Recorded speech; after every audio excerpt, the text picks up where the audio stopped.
আসসালামু আলাইকুম। ওয়ালাইকুম সালাম। এ বাস্তে, এদিক দিয়ে গেল এক চেহারা সালাম দিয়ে গেল, চেহারা কি চিনিস নাকি? না চাচা, আমি তো চিনে পাচ্ছি না। ডাক দাও তো, ডাক দাও। এ বাস্তে, শোন শোন। কি চাচা, আমাকে ডাকুছিন? আস্তা তোমাকে ডাকছি, আসো। কি চাচা, কি করছেন? কে বা চেহারাটা তুই করতে আলো বা, আমি তো চিনা পারছি না বা, নতুন দেখা যায় করতে আলি। চাচা, আমি তো আপনাদের গ্রামের জামাই হওয়া যাচ্ছি। ওই ফয়জউদ্দিন নাই, ফয়জউদ্দিনের বেটির সাথে আমার বিয়া ঠিক হচ্ছে চাচা। রাস্তা তুমি কি করো, কোনো চাকরি বাকরি করো? হ চাচা, আমি সরকারি চাকরি করি এটা। আস্তা, এটা কিন্তু সরকারি চাকরি, কোনোভাবে এই বিয়ে হবা দেওয়া হবে না। চাচা হ, এই বিয়ে ভাঙ্গানি লাগবে। ঠিক করছেন চাচা। আচ্ছা, এটা কি কোনো খোঁজ খবর লিছেন? কে বা চাচা, কি হচ্ছে? আচ্ছা, সবই ঠিক আছে, কিন্তু মেয়ের একটা সমস্যা আছে, তুমি কি এটা জানেন?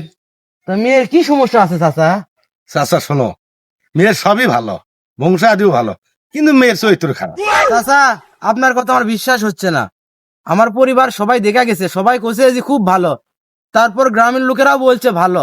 এ ভাস্তা, তোমার সাথে কি আমার কোনো জমি কাজা আছে, না কোনো শত্রুতা আছে? কি আছে তোমার সাথে আমার? তাই মিথ্যা কথা আমার কয়া লাগবে?